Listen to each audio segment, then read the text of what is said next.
विकास दिव्यकृति और अलख पांडे, शिक्षा जगत के दो धुरंधर, जिनकी शुरुआत ऐसे हुई कि किसी ने सोचा नहीं था कि ये इतने बड़े धुरंधर बनेंगे। ना केवल देश बल्कि विदेशों में भी इनकी बातें होगी। और आज जो ताज़ा मामला निकलकर सामने आया है, जहां पर विकास दिव्यकृति का दृष्टि आईएएस अब बिकने जा रहा है, तो अब खरीदेगा कौन? खरीदेंगे अलख पांडे, जो कि फिजिक्स वाला के ओनर हैं, शिक्षक हैं, सर्वे सर्वा हैं, वो खरीदने जा रहे हैं। कीमत भी तय हो गई है, सब कुछ तय हो गया है। लेकिन बड़ा सवाल ये है कि क्या विकास दिव्यकृति अब दृष्टि आईएएस में नहीं पढ़ाएंगे, क्योंकि अलख पांडे अब इसे खरीदने वाले हैं। लगभग 2500 करोड़ का डील हुआ है। हालांकि अब तक ये ऑफिशियल तौर पर नहीं कहा गया है, लेकिन बातें चल रही है कि 2500 करोड़ में दृष्टि आईएएस बिकेगा, अलख पांडे खरीदेंगे और अब दृष्टि आईएएस इनकी होने वाली है। लेकिन बड़ा सवाल ये है कि जब दृष्टि आईएएस फिजिक्स वाले के बैनर तले पढ़ाएगी, इनका इंस्टीट्यूशन रहेगा, तो क्या विकास दिव्यकृति सर पढ़ाएंगे या पढ़ाना छोड़ देंगे? ये सबसे बड़ा सवाल है और इसी मुद्दे पर हम आज बातचीत करेंगे। हमारे साथ हमारे सहयोगी नीतीश जुड़े हैं और नीतीश से हम खास बातचीत करेंगे। नीतीश, हमारे दर्शकों को बताइए कि शिक्षा जगत की ये सबसे बड़ी खबर लेकर हम आए हैं, जहां पर अलख पांडे दृष्टि आईएएस को खरीदने वाले हैं। लेकिन बड़ा सवाल ये है कि क्या विकास दिव्यकृति सर अभी भी दृष्टि आईएएस में पढ़ाएंगे या फिर नहीं? जी नेहा, आपको बता दें, कल हमने दर्शकों को बताया था, अपडेट दिया था कि जिस तरीके से ये 2500 करोड़ का ये आंका जा रहा है, मेगा डील है, तो सवाल अब ये उठ रहा है क्योंकि देश भर के बच्चे, आई थिंक करोड़ों बच्चे विकास दिव्यकृति सर के फॉलोअर्स हैं, उनको फॉलो करते हैं, उनको देखते हैं, उनके मोटिवेशनल स्पीच को, उनके मोटिवेशन को, उनसे प्रेरणा लेते हैं, उनके रील्स शेयर करते हैं। तो अब उनके मन में ये सवाल कौंध रहा है कि अब वो कंटिन्यू रहेंगे इस क्षेत्र में, इस चैनल पे, अपने इंस्टीट्यूट में। तो ये कहीं ना कहीं बड़ा सवाल उठ रहा है देश भर के छात्रों के अंदर, खास करके वो स्टूडेंट्स जो सिविल सर्विसेज की तैयारी करते हैं। तो मैं ऐसे में तो कुछ कहा नहीं जा सकता, लेकिन ये कहीं ना कहीं हम कयास लगा ही रहे हैं, लोग लगा रहे हैं कि कुछ नुकसान उनको ऐसा हो रहा है, इसलिए वो ये प्लानिंग कर रहे हैं कि हम डील करके और फिर कुछ अपना स्टार्ट करें, या फिर कहीं ना कहीं कुछ तैयारी करने की वो कोशिश में है। बिल्कुल नीतीश, विकास दिव्यकृति सर के बारे में बात करें तो 1999 में इन्होंने अपनी शिक्षा जगत में अपने आप को आजमाया, भविष्य आजमाया। ये पहले नौकरी लिए, यूपीएससी की तैयारी कर रहे थे, इन्होंने नौकरी छोड़ी और उसके बाद जब पढ़ाना शुरू किया तो वो वर्ष 1999 का था। तब से शुरू हुआ, कोई नहीं जानता था विकास दिव्यकृति सर को। धीरे, हरियाणा के रहने वाले हैं ये, धीरे धीरे इन्होंने शुरुआत की और उसके बाद जब चेहरा चमका तो ऐसा चमका कि हर किसी के चेहरे पर केवल विकास दिव्यकृति सर का नाम। फिल्म में भी इन्होंने डेब्यू किया, 12th फेल में ये नजर आए। इसके बाद विकास दिव्यकृति सर एक फिलोसफर के तौर पर भी जाने जाते हैं, मोटिवेशनल स्पीकर के तौर पर जाने जाते हैं। बिहार और बाकी तमाम राज्यों में भी लोग इन्हें सुनते हैं, जानते हैं, ना केवल यूपीएससी के लिए बल्कि जीवन में भी जब वो डगमगाए तो उनका मोटिवेशन काम आए, इस तौर पर उन्हें देखा जाता है। लेकिन अब जब ऐसा वक्त है विकास दिव्यकृति सर के लिए, 2024 में जो इंसिडेंट हुआ, राजेंद्र नगर का इंसिडेंट, और उसके बाद ऐसा उन्हें धक्का लगा है। हालांकि अब तक जानकारी निकलकर सामने नहीं आई है कि क्या वजह है, क्यों विकास दिव्यकृति सर अपने सबसे बड़ी पूंजी जो आईएएस दृष्टि उन्होंने खोला, आईएएस दृष्टि ना केवल देश में बल्कि विदेशों तक इसके बारे में जानते हैं लोग। सिविल सर्वेंट की तैयारी करने वाले हर व्यक्ति को पता है, हर एस्पिरेंट को पता है कि दृष्टि आईएएस क्या है, इंस्टीट्यूट के बारे में बेस्ट इंस्टीट्यूट कहा जाता है। लेकिन अभी जब वो बेच रहे हैं तो ये सवाल तो लोगों के मन में है ही कि विकास दिव्यकृति सर पढ़ाएंगे या नहीं पढ़ाएंगे। लेकिन उससे भी बड़ा सवाल ये है कि विकास दिव्यकृति सर बेच रहे हैं, क्या वो इस माहौल में या फिर इस तरीके से सामने आएंगे कि फिजिक्स वाला के बैनर तले विकास दिव्यकृति सर को अब पढ़ाना पड़ेगा? जी नेहा, सबसे पहले तो ये क्लियर कर दें कि जो आप कह रही थी कि उनका कहाँ से करियर स्टार्ट हुआ, तो उनका जन्म स्थान जो है वो हरियाणा है। और उसके बाद उन्होंने यूपीएससी क्रैक भी किया। शुरू में वो तैयारी कर रहे थे, कहीं सेल्समैन की भी उन्होंने सेल्समैन के तौर पर भी काम किया। उसके बाद उनको लगा कि जीवन में कुछ और अच्छा करें। उनका एक प्रिंटिंग प्रेस भी कुछ ऐसा चल रहा था, बिजनेस छोटा सा। तो उसमें उनको मन नहीं लगा, उनको लगा कि और कुछ अच्छा और कुछ बेटर करना है लाइफ के लिए, तो उन्होंने यूपीएससी की तैयारी की और काफ़ी मेहनत करके उसमें उन्होंने अच्छी रैंकिंग हासिल की। लेकिन उसमें भी उनको मन वहाँ पे भी उनका डिगा नहीं, तो वो वहाँ से भी लौट गए और फिर अपना किसी ना किसी तरीके से दोस्तों के हेल्प से या अपने आसपास के अपने जानने वाले के मदद से वो इस संस्था को मतलब कि स्टार्ट किए और स्टार्ट करके इस मुकाम तक लेके आ गए कि वो आज संस्था भारत में पूरे देश में छात्रों के बीच में जाने मतलब कि यूपीएससी की तैयारी के लिए सबसे बड़ा इंस्टीट्यूट बन गया। बिल्कुल नितेश, लेकिन यहाँ पर अलख पांडे के बारे में भी बात करना बेहद जरूरी है। अलख पांडे एक ऐसे शख्स जिन्होंने 2015 में अपनी जर्नी की शुरुआत की। धीरे धीरे वो यूट्यूब वीडियो बना रहे थे, एजुकेशनल यूट्यूब वीडियो। उसके बाद 2017 में जब उनके पास लगभग 4,500 सब्सक्राइबर आए आसपास जी, तो उसके बाद उन्होंने जो जिस तरीके से अपने जर्नी की शुरुआत की, बूम किया उनका चैनल, उनका फेस फिजिक्स वाले की तरह उन्होंने फिजिक्स वाले को लेकर वो आगे बढ़े। लेकिन मौजूदा समय में 2025 में ना केवल फिजिक्स वाला है बल्कि यूपीएससी वाला, बीपीएससी वाला, बाकी तमाम अलग अलग सेगमेंट इन्होंने शुरू किया।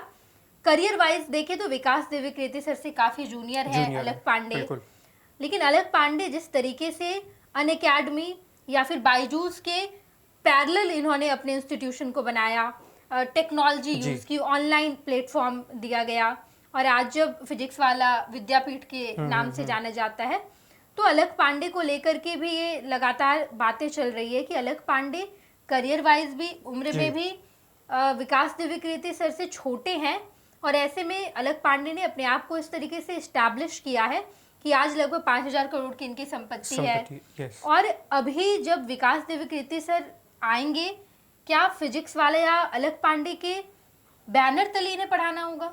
देखिए, ये तो हम नहीं कह सकते, लेकिन ऐसा लगता नहीं है, क्योंकि जब कोई एक सीनियर व्यक्ति होता है तो वो अपने किसी जूनियर्स के तौर पे या किसी जूनियर के अंडर में काम करना वो पसंद नहीं करेगा इस तरीके से। लेकिन हो सकता है क्योंकि वो अलग सोचने वाले हैं, वो कुछ भी कर सकते हैं विकास देविकृति सर, तो ये तो कहा नहीं जा सकता। लेकिन हम ये कह सकते हैं कि हाँ, कुछ वो अपना हो सकता है मे बी कि कुछ उनका प्लानिंग जो है, सस्टेनेबल प्लानिंग, आगे फ्यूचर के लिए कुछ अच्छा उन्होंने प्लान किया हो सकता है कि नए विजन के साथ कुछ नया वो स्टार्ट करने वाले हों, क्योंकि जो डील होगा इसमें 2500 करोड़ का जो डील है काफ़ी बड़ा डील है। तो उसमें वो, और उन्होंने कई बार ऐसा भी कहा कि हम यूनिवर्सिटी और इस तरीके के कॉलेज भी बनाना चाहते हैं जिसमें सारी सुविधाएं और काफ़ी जो है बच्चों के लिए सर्वांगीण विकास के लिए हम उसमें व्यवस्था करें, जो भारत में अभी जो एजुकेशन पॉलिसी है उसमें मिस है, उसमें मतलब की कमी है, तो हम उसको पूरा करना चाहते हैं अपने संस्थान के द्वारा, अपने इंस्टीट्यूट को स्थापित करके। तो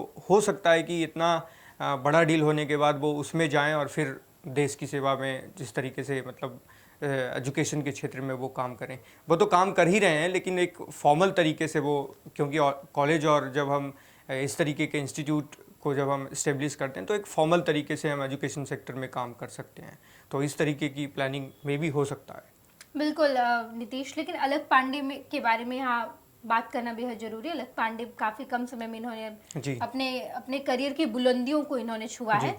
अलख पांडे का अगला प्लान क्या है? क्योंकि अलख पांडे फिजिक्स वाला तो ये चला ही रहे, बाकी फिजिक्स वाले के अलावा जितना चाहे वो बीपीएससी, यूपीएससी, जितने स्टेट पीसीएस हैं इसके लिए अलग से सेगमेंट है, मेडिकल फील्ड के लिए अलग से सेगमेंट है, इंजीनियरिंग फील्ड के लिए अलग से इन्होंने सेगमेंट वाइज अपने आप को 60 सेंटर से जी बिल्कुल 60 सेंटर से ऑनलाइन प्लेटफॉर्म भी इनका काफी बेहतर है। जहाँ एक तरफ बायजूस या फिर अनअकैडमी लॉस में जा रहा है, तो वहीं पर फिजिक्स वाला या यूँ कहें कि इनका जो इंस्टीट्यूट इनका मुनाफा बढ़ रहा है। बिल्कुल।